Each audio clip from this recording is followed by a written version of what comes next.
Hello out there. Thank you for joining us for today's Search Engine Journal webinar. With me, I have Michael Johnson. Michael is the founder and CEO at Resolve. Resolve is an SEO agency that focuses on link acquisition, digital PR, and content strategies. We're so excited that you came here to talk with us today. Michael, thanks for joining us. It's been a minute since you've been on an SEJ webinar, but it's really nice to have you back. I know it's been a couple of years. I'm so excited to be back chatting with the SEJ crew and the audience here and sharing kind of what we've learned about link building over the last couple of years and what we want to do going forward. So yeah, I'm super excited. I love it. I love it. For all of our attendees, you're definitely in for a treat today. So we're going to talk about link building, what's working. Michael's going to talk about what's not working, maybe things you should stop doing, and what's coming up, especially as we're in some, turbulent, volatile times, whatever you want to call those right now. So if you don't know me, I am your host. I'm Heather Campbell, and I'm proud to run the marketing team here at SEJ. I've got Jonathan in the background. He's going to be answering some questions. If you need anything in the chat, let him know. He's there for tech support. And I'm going to do some quick housekeeping and I'm going to turn it over to Michael and get out of your way. And so if you need closed captioning, it's the little CC in the top right of your screen. Just give that a click. We will do Q&A at the end of the presentation. Michael may take some questions during if they're relevant. So if you have questions while he's going through the deck, please leave them in the chat or the Q&A tab. If you see a question you like, give it a little thumbs up, and that tells us that more of you are interested in it, and we will do our best to front load those questions at the end.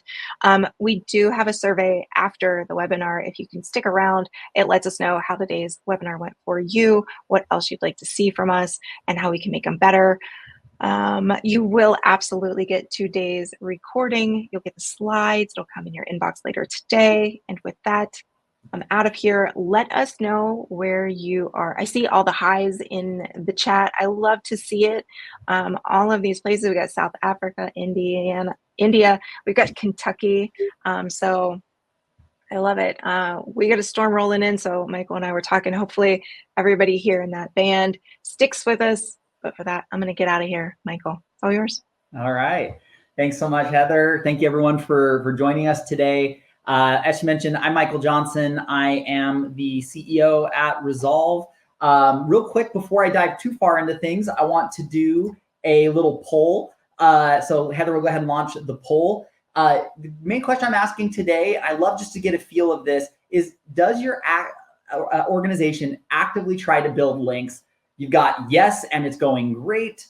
Yes, but we're struggling. No, but we'd like to get started. And no, and we don't plan to, AKA, why are you here? But that's okay. So go ahead, submit your answer there. Would love to kind of hear where everyone's coming from right now in terms of their SEO efforts and link building efforts.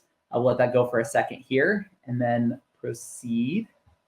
And that should pop up for most people. And Michael, you might, I don't know if you can see it, but right now we've got 19% of people saying, yeah, it's going great. 47% yes, but we're struggling. Hey. 31 saying no, but we'd like to. That's what we want to see. There's a lot of people in those middle two categories because those are the folks who are going to get the most. So that's fantastic. Awesome. All right, cool. Well, let's go ahead and roll into the presentation. So as I said, I'm Michael Johnson. I'm the CEO at Resolve. We are a SEO agency. We primarily focus on link acquisition, digital PR, content strategies. I've been in the SEO industry for 11 years now. Over that time, I've developed strategies for hundreds of companies, ranging from SMBs to Fortune 500s and everything in between. So seen a little bit of everything, especially with how much the SEO industry has changed. You may have seen me around. I presented for SMX. I've been on SEJ before. I've been at Content Marketing World, B2B Forum, etc. And really what I try to do with these presentations is to really present something that is tactical, that's something that you can take and actively put into your strategies after attending the webinar.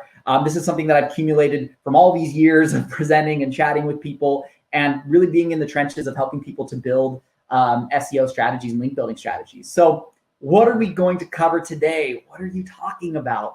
We're going to talk about the history of link building. Why do we think about links the way that we do? There's a lot of misconceptions and old thinking that still continues today. Next, tactics that should be history, tactics that still work and how to execute them. And then last, where are we headed? What are the trends to look out for? Google just launched, SGE, the generative AI answer in the search results. People are freaking out about that. So we got plenty to talk about. So the history, Google started in 1996. In 1998, PageRank was launched, and that's when links really became a core and distinguishing part of Google's algorithm. Links were this awesome, democratic way for people to point to where they were finding value on the web, and for that to be then put into the search results as a way of ranking sites. SEOs figured this out, and SEOs are going to do what SEOs do, and that is abuse the heck out of it. And so that is where, over the decade that followed and decades that followed, you saw PageRank become the way that link quality was measured. You saw stuff like, by 14 PR7 social bookmarking backlinks. You had your PageRank in your toolbar, right? Remember that? A lot of people may not have been SEO long enough to remember that. But this is really the core of it, is that because we had an official metric from Google, and that really was the end all be all, we began to kind of boil down or summarize quality into a number.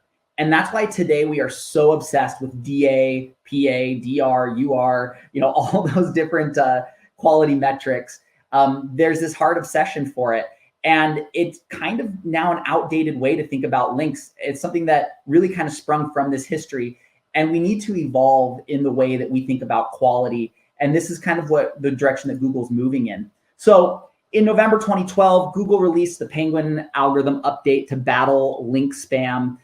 It was the first of many link-focused algorithm updates, right? We had Penguin 2.0. Most recently, we had SpamBrain, which, almost 10 years to the month that Google launched Penguin, they launched SpamBrain.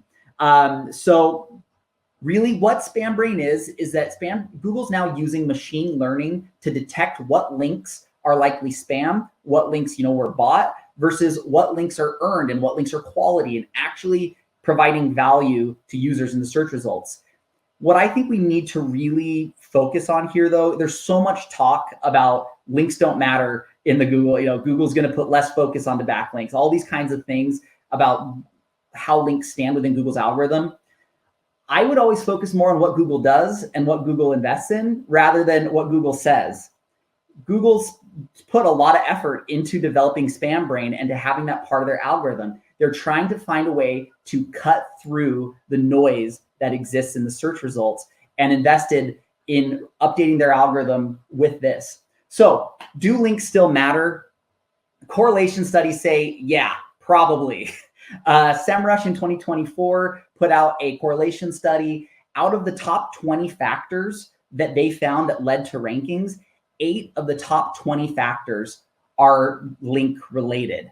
We have backlink factors here in yellow. They're a very strong part of how Google or what is ranking in Google. So this is really important for us to remember, is to always stick with what the data shows, stick with what's working and what's driving results when it comes to our SEO strategies. So what can we learn from all this? First of all, if you are looking at links from the same lens that you were 10 years ago, if you're still stuck in the days of PageRank and boiling link quality down to a number, you're not thinking about it right. The next thing, Google cares about links, and links affect rankings. That's what we see from where they're investing and what's working in the correlation studies. The next is Google is trying to cut out the noise so that they can focus on the links that really matter. So let's learn from history, right? So what doesn't work? Let's get into that. Let's talk about what are the things that need to be history that we need to kind of filter out from what we're doing. We're going to talk a bit more about SpamBrain. We're going to just try to get a basic understanding of what is machine learning. For all the buzz about AI and all these things, there are still people who are a little confused, but it's pretty simple when we think about it. And then last, we're going to talk about patterns. What are patterns of paid links versus what are patterns of earned links? What are the things that Google's looking for and trying to get out of their search results? So what is machine learning? A basic description or definition of this from IBM is it's a branch of AI that focuses on using data and algorithms to enable AI to imitate the way that humans learn. And this is important, to imitate the way that humans learn. Google wants to start viewing links in a more human way. They want something that's more discerning, something that's more nuanced. And that's why they're having machine learning now come in to their algorithm when it comes to evaluating backlinks. So AI, the way it works is it is learning from data, it's studying patterns, and it's identifying outliers. It's using those patterns and learning from this data to help figure out what are these patterns that are indicative of spammy tactics. So SGE was officially launched last week, maybe it was 2 weeks ago now. Basically, it's a glorified answer box is kind of the way people are seeing the AI overview. You're getting a quick answer generated by AI. It's referring you in a carousel here to a few different links, and it's showing up just above the typical results. It's been very funny too. Sometimes you'll get the AI overview and the snippet underneath it, and they're almost the same exact answer. So it has been kind of, it's been interesting to see how that's going to roll out, and it's interesting to see the future of it. You're doing great, right? There's been some pretty funny ones lately. Food names that end with it returned appleum, bananum, and strawberryum. The next one was how to pass kidney stones quickly. The recommendation here is to drink at least 2 quarts of urine every 24 hours. So a little rough on the outset here, but we'll see how it goes. Obviously, it'll get better over time, but this is why we don't throw all of our eggs in that basket just yet. So why will links matter in a world with SGE? Google is using SpamBrain to be more nuanced on how they view links. How do we award sites based on, or how do we not award sites just based on shallow metric, based on pure numbers? And this is something that Google's been talking about for a while. I'll have a quote from John Mueller here in a minute, that even a few years ago, he was talking more and more about the quantity of links, the number of links. These things are easily manipulated. We are trying to look at things that are not as easily manipulated.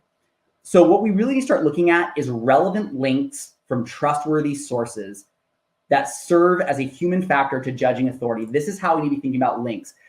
There's also a really good quote from Kristen Tinsky from Fractal. She talked about this same tactic. Google's going to need to continue to rely on off-page factors to help cut through the noise and spam that's going to be created through AI-generated content. There's going to be so much noise out there and so much content that people are cranking out. This is why Google's addressing that in their most recent update when it comes to scaled content, is they're trying to cut through this noise as well.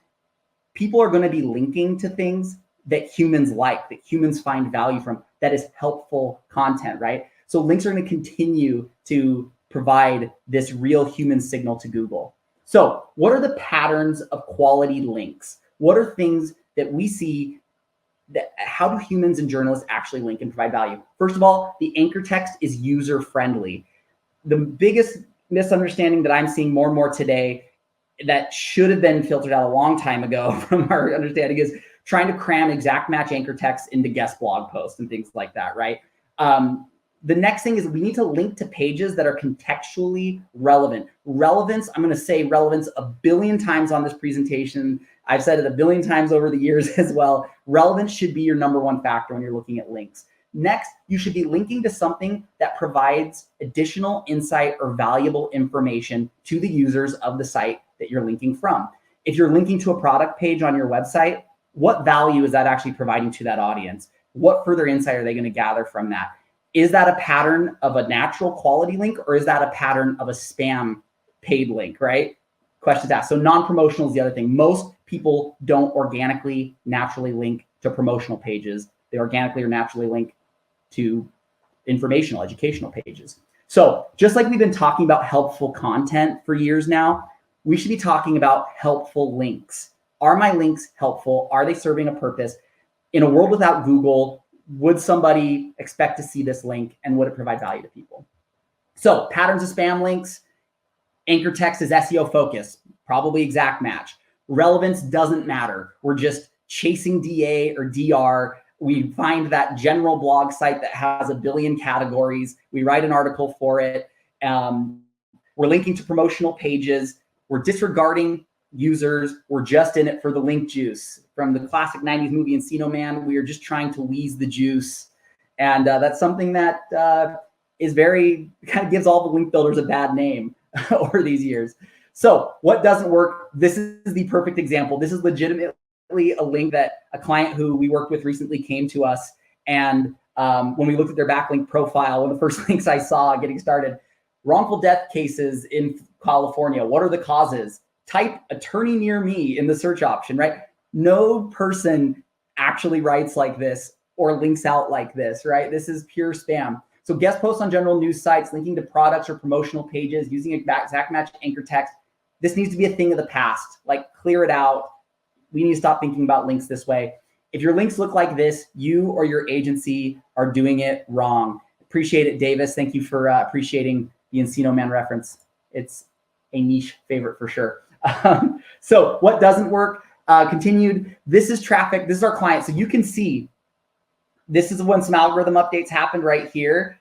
Sure enough, they took a hit right when that happened, took a dip. And now we've been in the process of trying to help them recover that traffic. They are not going to recover overnight, right? You don't recover rankings when you get hit. You can't naturally replace spam. It's going to be a process to rebuild that up. But hey, we're on our way. We're making progress. Good stuff.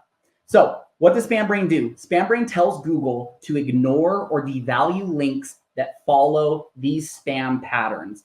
Again, they're trying to train the AI to view and evaluate links in a more human way. What looks natural, what looks organic. So when you follow these patterns, that's what's going to get your links ignored. This client wasn't penalized in the traditional sense. So many people today continue to freak out about getting penalized by Google. And while yes, Google did do a slew of manual penalties recently, mainly what's happening when your site gets dinged by Google is you are not getting penalized.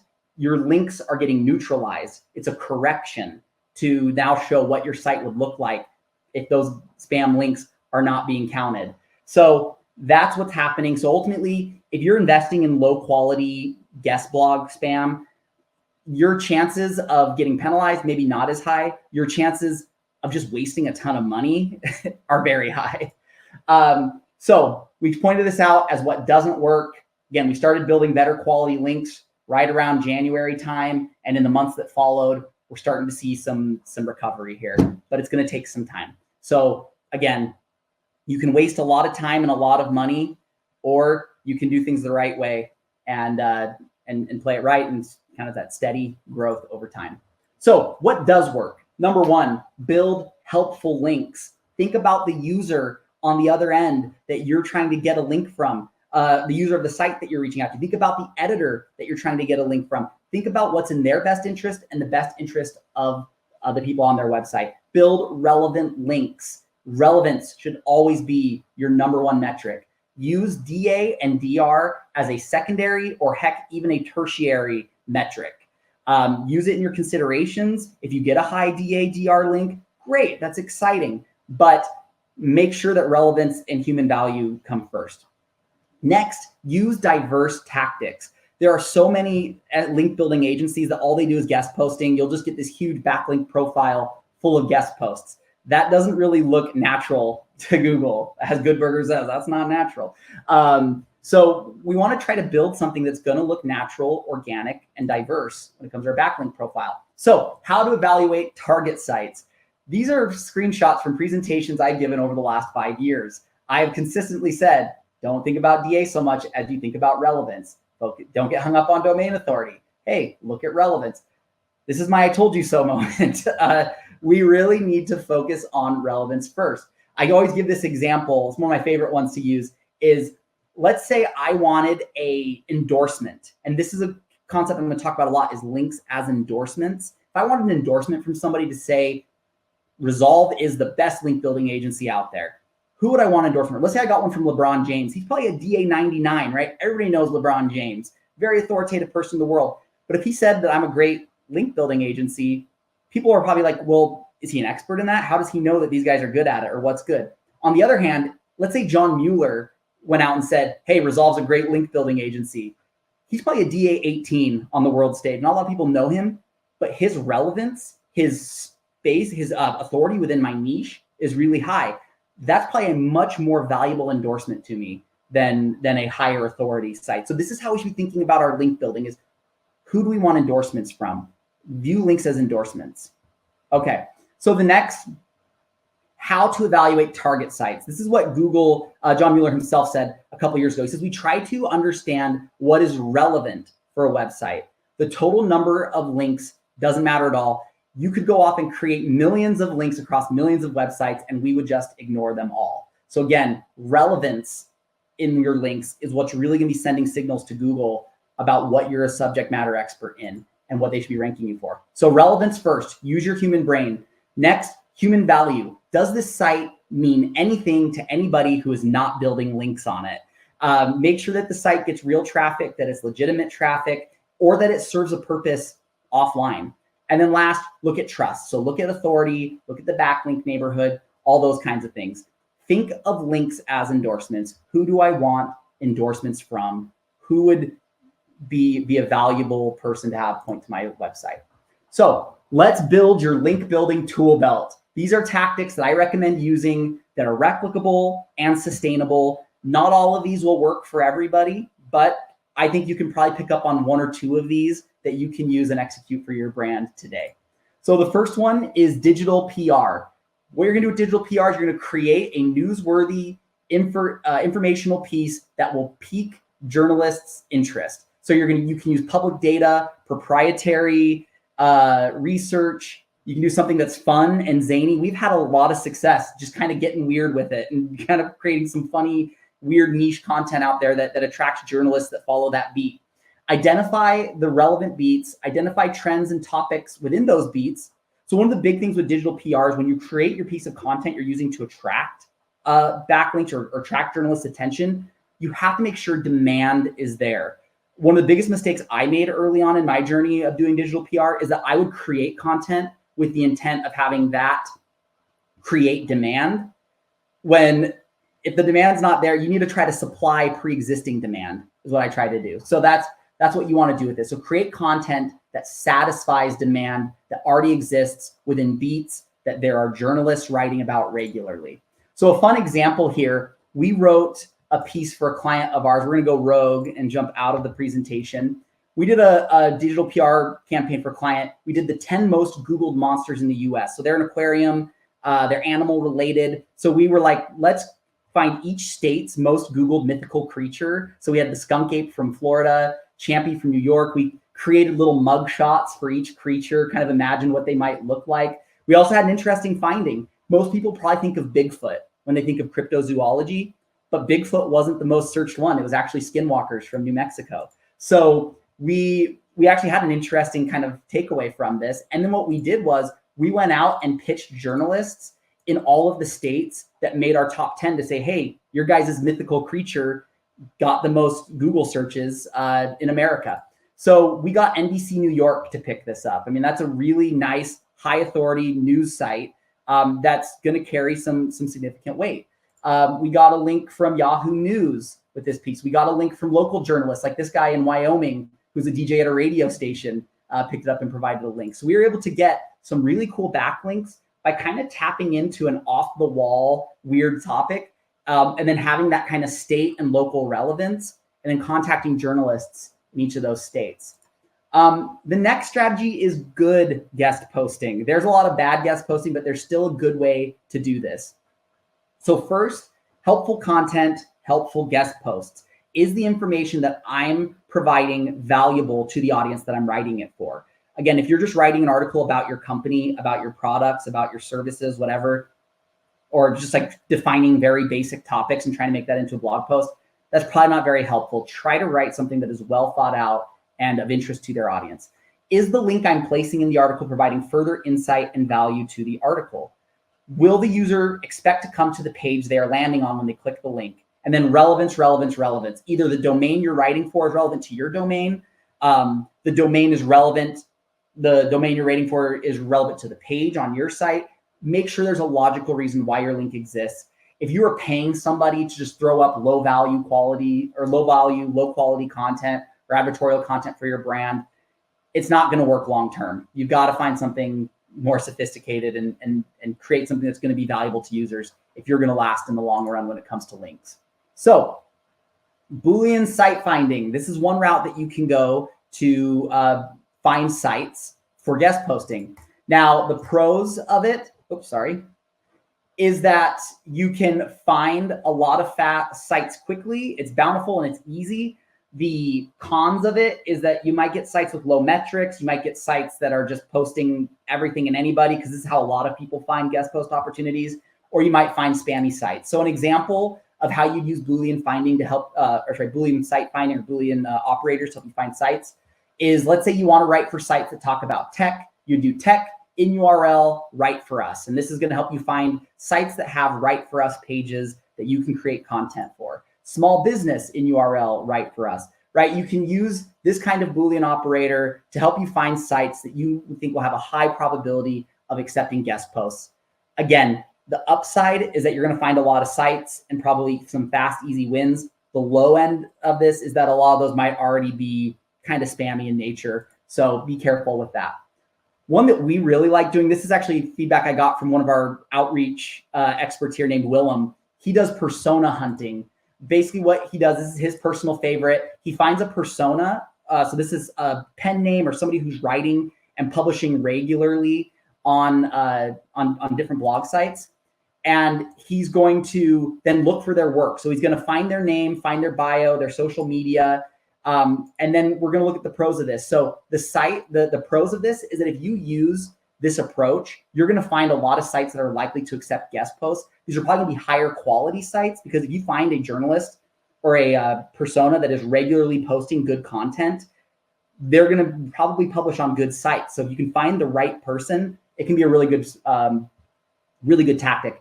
The con of this is finding the right persona can be difficult. Getting somebody who is regularly publishing good content, it can be hard. So your runway might be a little bit lower with this. So let me show you an example.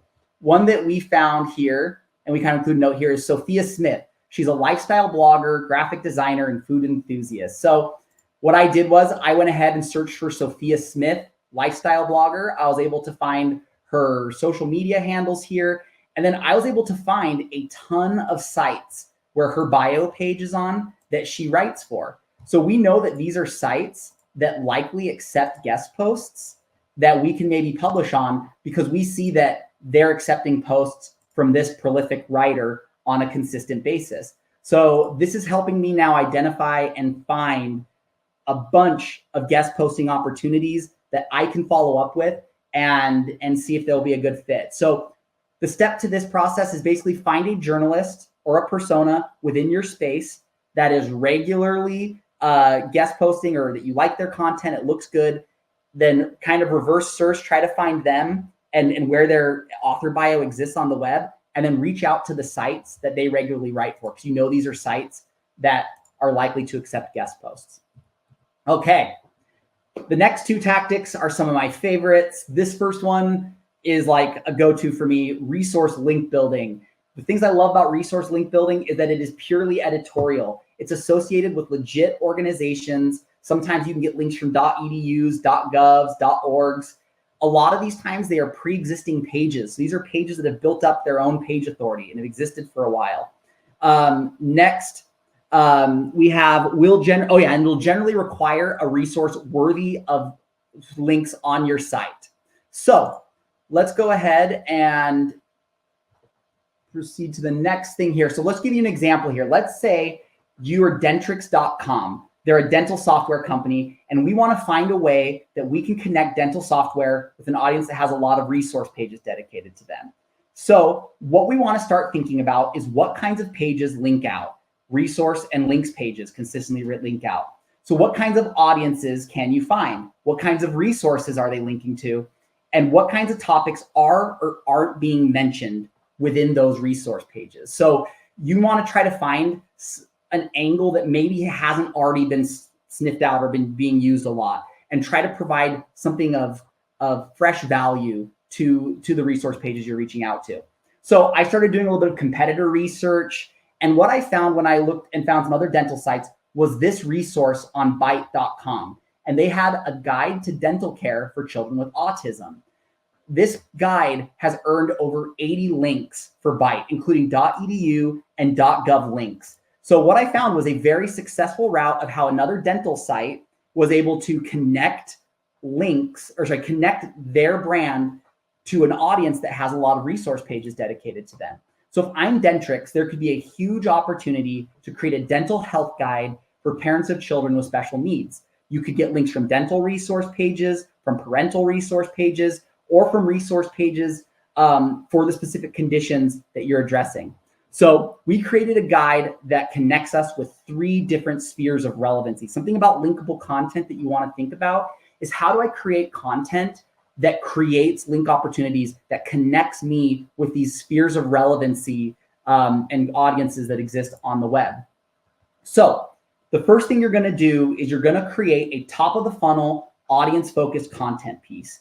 You're going to start looking at the kinds of pages that people generally link from, see what kinds of trends you pick up, look for examples of successful linkable content, and then use that inspiration to create your own piece that is similar yet provides its own unique value.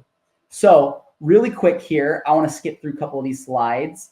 One of the things we wanted to talk about earlier is endorsements. Some of the sites that I found, if you set a hard minimum DA for this project, you would probably kick out a lot of these sites. But one of the big niches that I found was there are a ton of resource pages on dentists' websites. So Scott Stewart DMD, Associates for Oral Surgery, Your Smile Docs, Mount Vista Dental.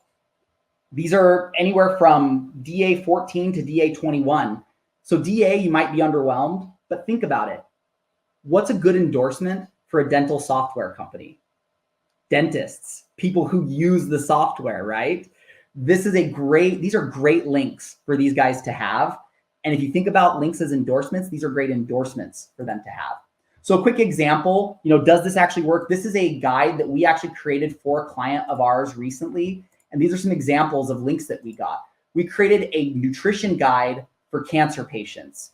Our clients in the health and food industry, they did a great job of adding some additional graphics to make the piece navigable and accessible for people. And it's just a great, helpful piece of information that provides additional resources and information to cancer patients on how they can get better nutrients and be able to have a more successful recovery.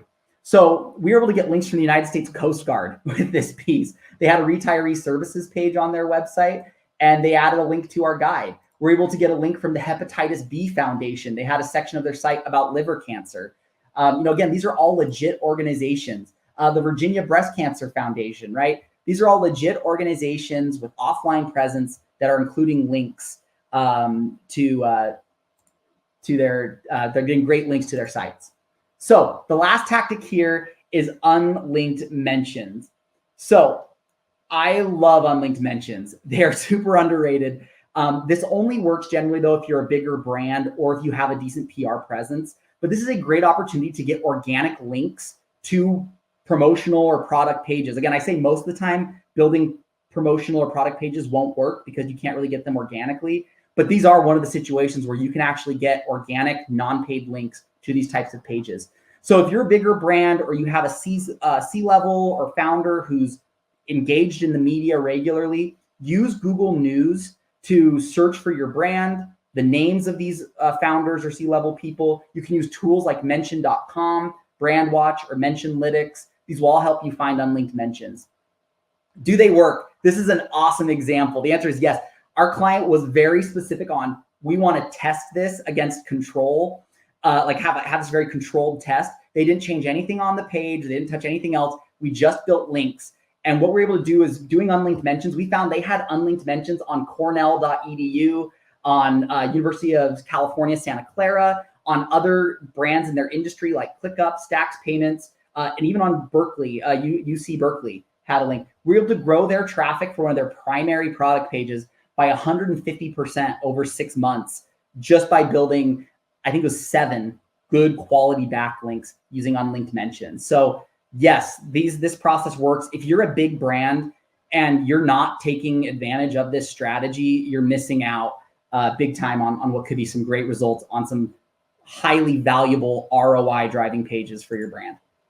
So one of the questions I always get is, okay, so if we're building linkable assets and not linking to our product pages, how can we, I saw a question from Thomas, said, was your client doing anything else aside from link building at this time? No, I kind of mentioned that earlier. They were very strict on not changing anything else on the page. They just wanted to see how links would act if that was the only thing they did. So it was kind of a test for them as well.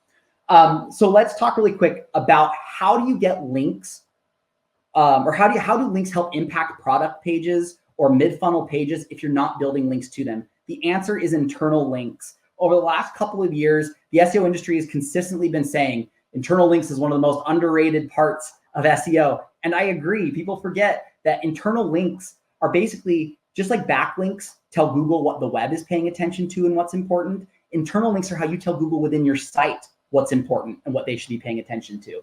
So what you're going to do is you're going to create your link magnet, whether it's a digital PR piece, whether it's your link generating guide, and then you're going to build links to that. And then you're going to internally link this page to the relevant product pages, conversion pages, mid-funnel content pages on your site.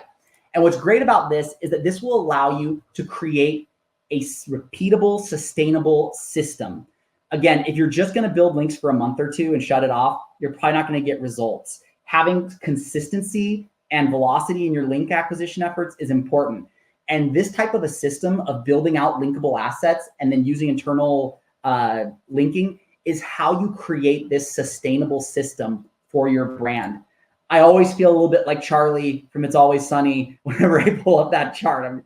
It works, I promise, right? No, it's a great way to do it. So I'm just about to the end here of my presentation. I want to kick it over to some Q&A here in a minute, but what I'm offering today is to do a free ranking roadmap. I'll do some free competitor analysis. I'll do some free keyword opportunities for you, and I'll help you come up with your own linkable content idea. So if you want to scan the QR code here, this will let you book an appointment with me to do that. And if you end up signing up with us after doing the ranking roadmap report, I'll give you 20% off the first month of services with us. So go ahead, if you want to scan the QR code and book some time with me, I'll put together this free ranking roadmap report, walk you through it, answer your questions. If you want to work with us, great. If you don't, you got some great data and information that you can use to help you along in your SEO efforts for your brand. So yeah, go ahead. I'll leave this up for one more second here for anybody who wants to scan that and book some time. After that, I just have a quick poll for anybody who is interested in connecting with me. So Heather, if we can launch the poll there. Just if you're interested in getting 20% off your first month of link building services with us, go ahead and let us know. The answers are yes, please reach out to me to see if we'll be a good fit. Maybe, can you send me some more info? Or no, thank you. Go ahead and submit whatever answer works best for you. Okay, Michael, well, we'll leave that up for a minute. Oh, okay. Just my thank you slide. This is just my, Michael Scott finger guns, Look, one of my favorite things about you are the decks, the references. I too am a huge Encino Man fan, like quote it often. I saw The Good Burger, I'm there for all of this. The pop culture. I mean, the link building too. It's important. It's important. Awesome. So someone asked about my URL for our website. It's just right here, growresolve.com. Also, my email address is here, my Twitter handle, my LinkedIn. Yeah, that's pretty much it. So yeah, we'll go ahead and we can kind of kick it over to the Q&A here. Yeah, because we have a few of them. So hold on, let me get to the right place. All right, we are going to start with Brianne's question. Should we be using the disavow tool to remove spammy or toxic links? I found mixed results saying yes and no. Great question. So the advice from Google historically has, or not historically, in the last few years has been, unless you've got like a manual action penalty or you've engaged in egregious spam efforts, you don't need to worry about disavowing links. I've heard mixed results from clients. The way I think about it is exactly that. If you're not currently experiencing any kind of algorithmic or manual issues, I wouldn't do it. But if you do see a consistent trend of spammy, or like maybe you bought a ton of really low quality links in the past, maybe I saw this one recent thing where it was all these URLs with -K in them, and I had like 4 or 5 people who came to me and approached me, and I looked at their backlink profiles and these existed. There must have been just kind of spam attack that happened on a bunch of domains. You maybe can disavow those, but unless it's something egregious, I wouldn't worry about it. One of the biggest mistakes I've seen is that SEMrush is now sending people like, you have toxic links in your backlink profile. And then people are going out and disavowing hundreds or thousands of backlinks based on what one tool tells them. That's a big mistake because you're likely throwing the baby out with the bathwater in those situations. And you're going to lose out on equity from links that Google was quite possibly counting and that were helping your rankings.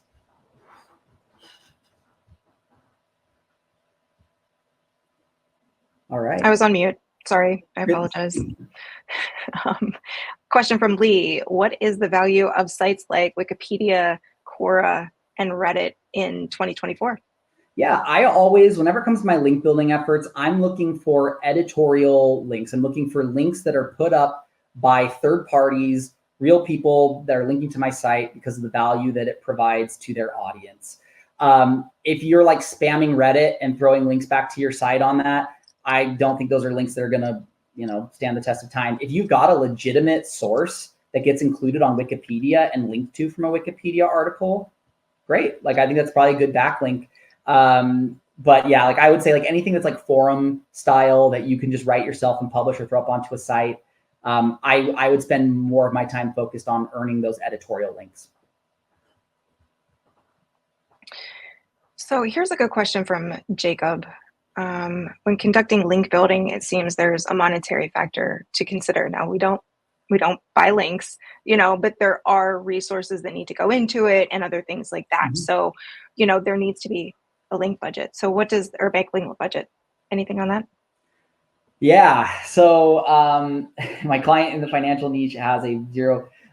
So the strategies that I recommend, again, like you won't have to pay for links if you do resource link building. If you can create an awesome resource guide for them and pitch it out to resource pages, the idea behind that is that these are editorial, helpful pieces of content that people are linking to because they're informational. So yeah, I would probably go ahead and go after that kind of a tactic. At the end of the day, though, some brands need to be willing to invest in link building as part of their SEO strategy, especially if you're not, if your financial client is Forbes, then yeah, they probably don't need to invest in link building. They can publish anything they want and it'll rank. But if they are like a financial advising firm or something like that, they need to be able to understand that links are a big part, and establishing authority and links from relevant sources is going to be important. So in terms of like the $0 backlink budget, if you have an SEO budget and you can give some of that to developing linkable assets and promoting those, then do that. If that was the concern, then do that. If the concern was paying for links, there are organic ways to earn links. It's going to revolve around creating content that's worthy of link building. All right, so let's see. Peter asks, are unlinked mentions helpful at all? Yeah, I mean, in terms of driving results, absolutely. Like I kind of showed before with that project that we did, we were able to get amazing results for a client with acquiring unlinked mentions. Again, the idea that the way you're trying to pitch this to a editor is you're explaining to them, hey, you mentioned our website, this brand, this product, this quote from us. Here's a link so that your audience can find what it was you were referring to. So by pitching it to them and explaining to them the value that linking to your site provides, you're now showing how that helps user experience and points users to a piece of information that further explains something within their article. Perfect. Natalia asked, and there's a ton of questions, so I'm just going to keep throwing them at you there, Michael. So yeah. What are the most efficient link building approaches for a SaaS company? Any advice there? Yeah, so for a SaaS company, one thing that's worked really well for SaaS companies, again, if you have received funding recently, or like Series A, Series B, that kind of stuff, that gets picked up in the press all the time. So get on those mentions, look for those, make sure those are converting. For SaaS, we did a really good one for a SaaS company recently in the medical space. So they're a scheduling and patient intake software. And the resource guide process that I mentioned before worked amazing for them. We created a guide that was a guide for helping retirees navigate the healthcare system. So we talked about Medicare and provided stuff there. We were able to get a ton of links from sites that provide resources to seniors because Medicare was a big area of focus for them as a brand. So that works really well. Guest posting, you can continue to use that. There's a lot of tech sites out there that you can outreach to and write for. The other thing I would look for is partners. Find brands that use your software, that like your software, reach out to them. One part of link building that a lot of people forget about is like the human aspect of it, the partnership aspect of it. If there's somebody who likes your product or service that uses it and they link to you, that's a great example of an endorsement, a link as an endorsement. So find the brands and the people that use it and see if they'd be willing to throw out a link to you on their site and mention that they use you. So hopefully there were like 3 or 4 there that you can use. And so let's see, kind of backing that up. Caitlin asks, what is your process for identifying unlinked mentions? Yeah, so again, there's a few tools you can use. There's mentions.net. The other one that I really like is just straight up using Google News and just searching your brand name in Google News, searching your products in Google News. That you don't have to have a tool to do that. You can just do that today. And then going to the site, we landed a link for a client of ours. It was a law firm, a local law firm who was working on a very strange case that got picked up in the Sun, like huge, DA 92 plus publication. They didn't link when they mentioned the case and the firm that was working on it. We outreached to them. I just did a Google search, Google News search, found that they had mentioned in the press there, reached out and were able to get an amazing backlink for our client from a high-end publication. So just use Google News. Again, your brand name, the names of your products, the names of your executives, founders, anything that might be in the press that's related to your brand, you can convert those. Yeah, and setting up Google Alerts helps, automate that process. Yep, Google Alerts. Yeah, exactly. So Andy asks, for a dental office, should the focus be on niche, proximity, high DA? What are they looking for? I would focus on the first ones before I focused on the last ones. Niche, find other dental related resource pages and sites out there that you can get links from. Local link building can be very powerful. You want to send local signals to Google that like we are a player in this industry, or in this space, in this area that we're in. We're a trustworthy company that provides a great service and other brands trust us in this area and link to us. So I would focus on those two, and then I would focus on high DA. Because here's why. If you're a dentist in Oklahoma City, and why would Forbes link to a dental office in Oklahoma City? Or why would the other side? You'll spend your whole life trying to get links from these high-end sites that there's no reason or incentive for them to link to you. Where on the other hand, you can build real relationships with real sites that matter to you, that matter within your space, and get links from those on a consistent basis. And I think that'll send better signals to Google than anything else. So yeah, that's what I would focus on. And so I guess maybe we should have asked this first, but any specific link building strategies they should be using for locals specifically? Yeah, be involved in your local community. That's the number one thing I would say. If you're a local business owner, be engaged in local events, sponsor local events, do community service, do PR within your local area. There was an example that I provided recently. It was a group that I can't remember exactly what they did. It was like a staffing agency or something, but they partnered with the local Humane Society here in Boise, where I'm from, and they got all the new local news outlets to pick up on it because they're saving puppies. I mean, like, what's better than that? Like, people were so pumped. They got all this great press, and they got a lot of really good backlinks to their site by getting press outlets to pick up on that piece. So again, partner with other groups around your area, other people that use you or that partner with you. Again, ask them for links. Use your relationships to help you get links. That's one of the most powerful ways you can get links locally. Awesome. Let's see, we already asked that one. There's a lot of questions in here. Let's take Just giving you a break. I knew you needed a break, Michael. That's A all. little sip there, you know? Arjun asks, are social bookmarking, directory submissions, and classified submissions still relevant? Not really, especially like social bookmarking, classifieds, a lot of those I wouldn't worry about. Directories, if there is a relevant niche directory that people visit, that gets traffic, that someone might actually use, then yeah, go ahead and get on that directory. Again, think about it, in a world without Google, would I want to be on this site or on this page? If people are actually using it and you might attract a customer by being on that directory, then go ahead and be on it. I wouldn't make that a big part of your link building approach or have that be your primary way of getting links, but I don't see any problem with doing that if you have other motivations outside of link juice for being on that directory. Okay, from Sazid. New to SEO. Love that you're here. Hope you're learning something and taking it away. But yeah, looking to start link building. Where's the best place to start? The first place to start is to look at your website and ask yourself the question, who will link to my website and why would they want to link to it? If you don't have anything on your site that is helping people, that is providing, real valuable information, then you're going to be it's dead in the water right off the bat. So that is the first thing that I always think about when it comes to link building. When I look at a client's website, is I ask myself, who linked to this site and why would they link to it? At the, good link building, there is a level of altruism to it. Again, we're not completely altruistic. We do want links. We want to help our website rank better, but you actually have to help other people and provide value to others to have this work. So that is the first thing I would start at, is looking at that.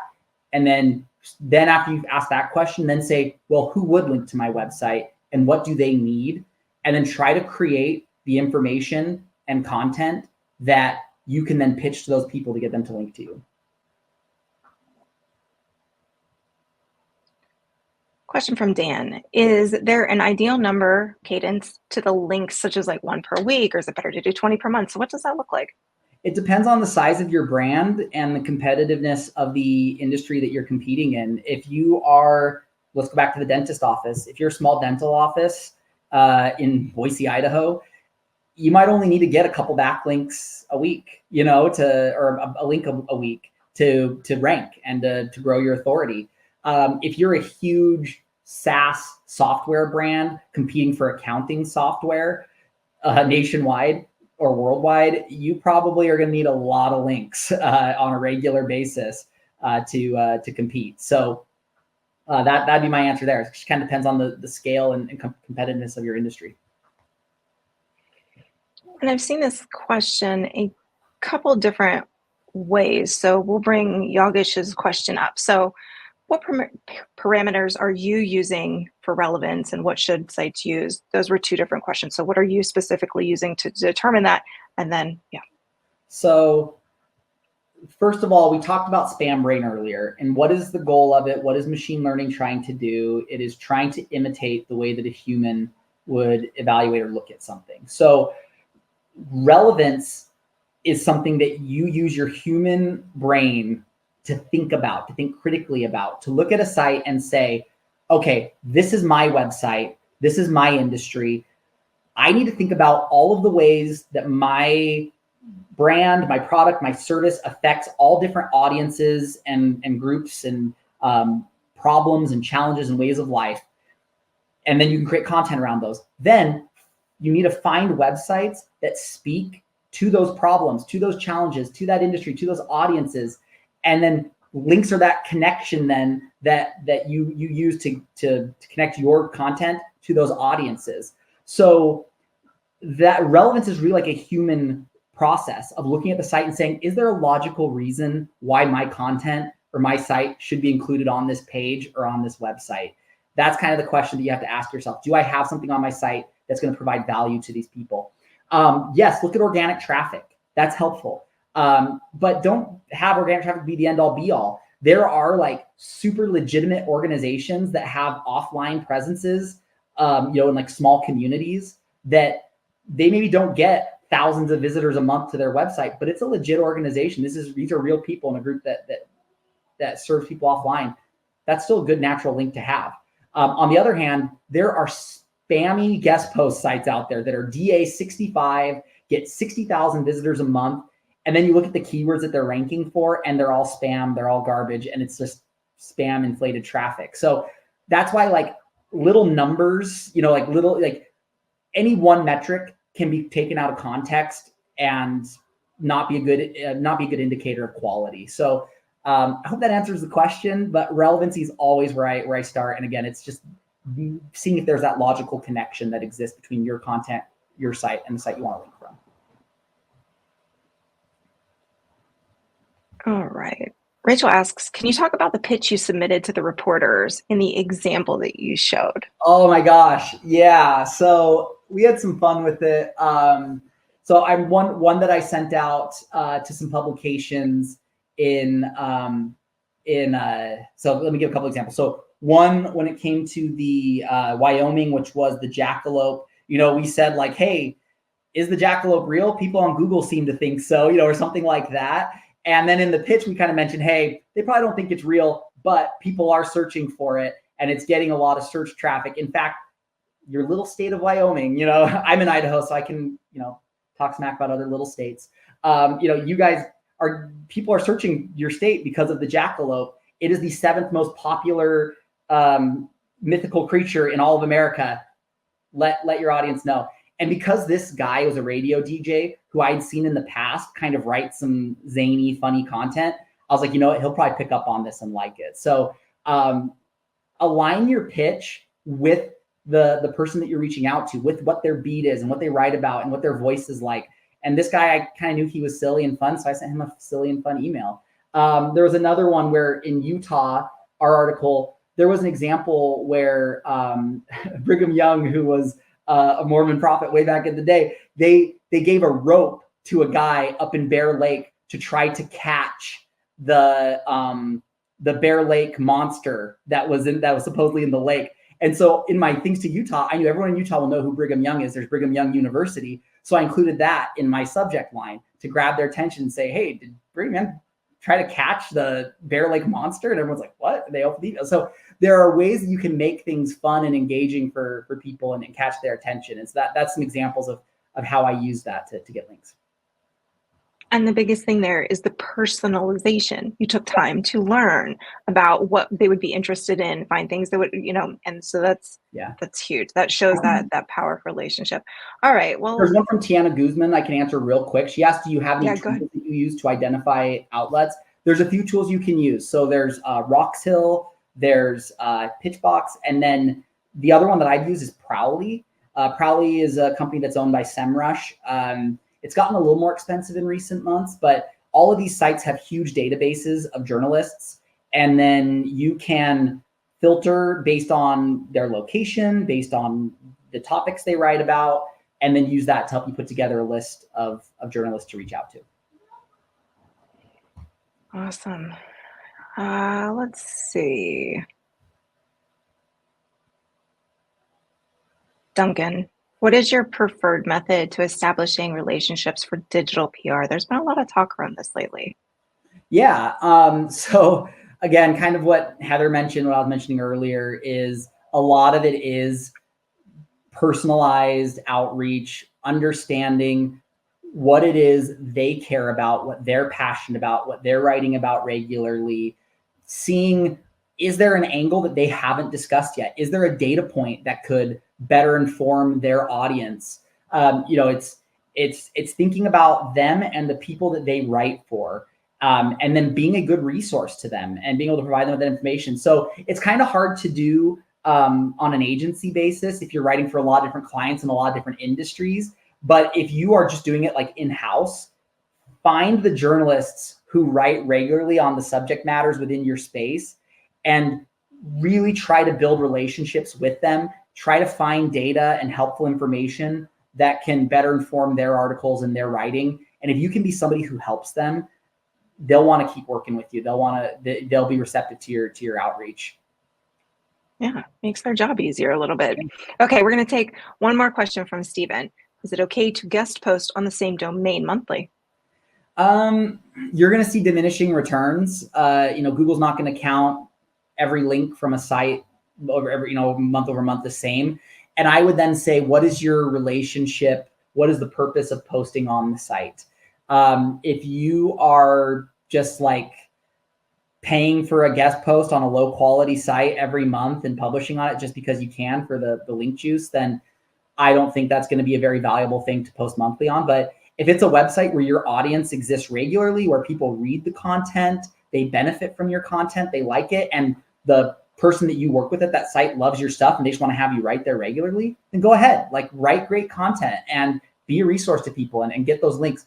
But you're going to miss out on, someone wants to see the QR code again. I was going to mention that before. Here you go. We'll leave that up for a minute here. So anybody else who wants to book can book with me. Yeah, I hope that was helpful there. I wouldn't, like, if you're just in it for the link juice, don't do it. If you've got a real value to provide that audience and they want to keep inviting you back to write for them, then go ahead. That's good publicity. That's good marketing for your brand. Cool.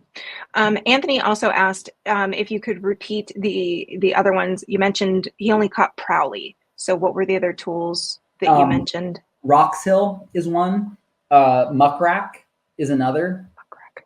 And I recently got a suggestion for another one. I can't remember it, but if Anthony reaches out to me after, I can shoot him a note with what that third one is. A newer one. It's pretty cheap from what I understand. So it might be a good one to get in on with early.